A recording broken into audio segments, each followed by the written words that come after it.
شب برات میں یہ عمل خوب وائرل ہوا اور کسی نے اپنی اسٹوریوں پہ لگایا، کسی نے اسٹیٹس پہ لگایا کہ شب برات کی رات میں 7 بیری کے پتے لیے جائیں، ان کو کوٹ کر یا بنا کوٹے ہوئے پانی میں ڈال کر اس سے غسل کیا جائے تو پورے سال اس کو کوئی بیماری نہیں لگے گی۔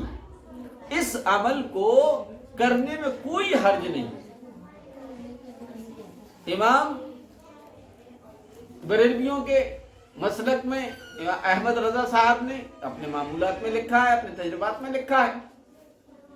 غنیت الطالبین شیخ عبد القادر جیلانی رحمۃ اللہ علیہ نے بھی لکھا ہے، لہذا بالکل کیا جائے، لیکن کسی بھی عمل کو بتاتے وقت یہ عوام میں صراحت کرنے کی بے حد ضرورت ہوتی ہے کہ یہ عمل حدیث سے نہیں ہے بلکہ کسی بزرگ کا اپنا ذاتی تجربہ ہے۔ کیوں؟ کیونکہ آج ہماری عوام کے اندر دینی مزاج نہ ہونے کی وجہ سے، دینی اہمیت نہ ہونے کی وجہ سے نہ تو وہ غور سے سنتے ہیں اور نہ ہی ان کو حدیث اور قرآن کا فرق معلوم ہے۔ وہ ہر اردو اور دینی کی کتابوں کو حدیث کی کتاب کہہ دیتے ہیں، وہ ہر عالم کی زبان سے نکلی ہوئی بات کو حدیث کی بات کہہ دیتے ہیں، جس کی وجہ سے وہ دوسروں کو نقل کرتے ہیں اور دین کے اندر بگاڑ کا ذریعہ بنتا ہے۔ اس لیے جو ہے کسی ایسے عمل کو جو حدیث سے ثابت نہ ہو بلکہ کسی عالم کا، کسی بزرگ کا تجربے کا ہو، جسے تجربات الصالحین کہتے ہیں، بزرگان ایک دین کے تجربہ والا عمل کہتے ہیں، اس پر عمل کرنا جائز اور درست ہے، لیکن اس کو بتاتے وقت یہ کہنا ضروری ہے اور اس کو لازمی اور ضروری نہ سمجھا جائے۔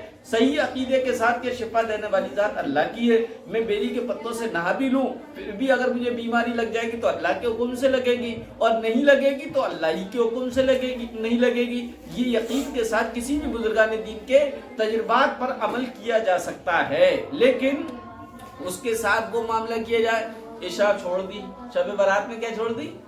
عشاء چھوڑ دی، فرض تھی، اماں کی دعائیں لینے چھوڑ دی، ان کو ستا رہا ہے اور بیری کے پتوں سے جو ہے غسل کر رہا ہے، تو گویا کہ اس نے شریعت کے نظام کو ہی بدل دیا۔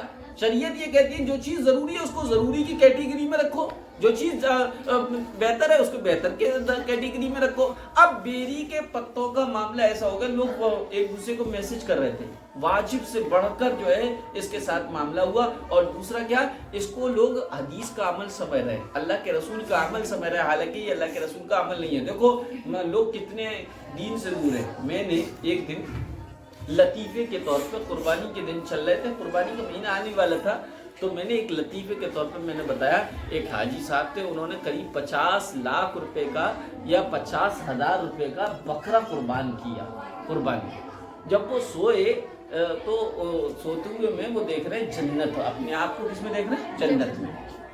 اور جنت میں وہ اپنے پڑوسیوں کے، اپنے ملنے والوں کے سب کے بکرے دیکھ رہے ہیں، وہ ٹہل رہا ہے، کوئی کسی کو سینگ مار رہا ہے، کوئی اڑ رہا ہے، کوئی پھاند رہا ہے، سب کو دیکھ رہا ہے۔ ان کا بکرا ایک طرف کونے میں بیمار سا بنا ہوا بیٹھا ہوا ہے۔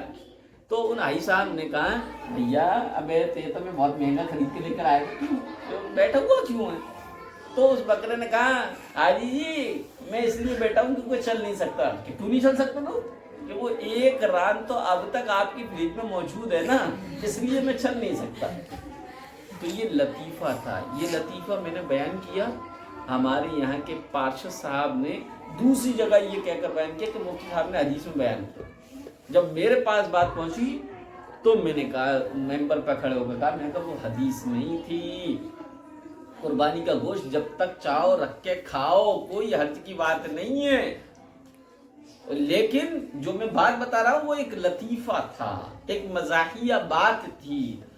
تو یہ مزاج ہے لوگوں کا کہ ہر عالم کی زبان سے سنی ہوئی بات جو ہے وہ ان کو حدیث نظر آتی ہے، اس لیے بہت احتیاط کرنا چاہیے۔ علماء دیوبند کی طرف سے بیری کے پتے، اسی طرح کے کوئی جو نماز شب برات کی مختلف ہے، ان کی کاٹ کتنی تیزی کے ساتھ ہوتا ہے معلوم ہے؟ اتنی تیزی کے ساتھ ہوتا ہے، جو چیزیں یہ وائرل کی جاتی ہیں اتنی ہی تیزی کے ساتھ علماء دیوبند اس کا کاٹ کرتے ہیں۔ کیوں کرتے ہیں؟ کیونکہ یہ دین کے محافظ ہیں، ان کو دین کی حفاظت کرنی پڑتی ہے. اگر یہ کاٹ نہ کریں تو لوگ دین کا ستیہ ناش ہی کر دیں. ادھر سے برابر جو ہے مباح کام کو فرض کے درجے میں رکھا جاتا ہے, جائز کام کو فرض سے زیادہ اہمیت دی جاتی ہے. علماء دیوبند کا ایک مزاج ہے, بھائی ٹھیک ہے کر لو, لیکن فرض کو فرض کے درجے میں, مباح کو مباح کے درجے میں, مستحب کو مستحب کے درجے میں. جس دن آپ نے شریعت کا یہ مزاج پہچان لیا, آپ یہ ساری خرافات سمجھ جائیں گے.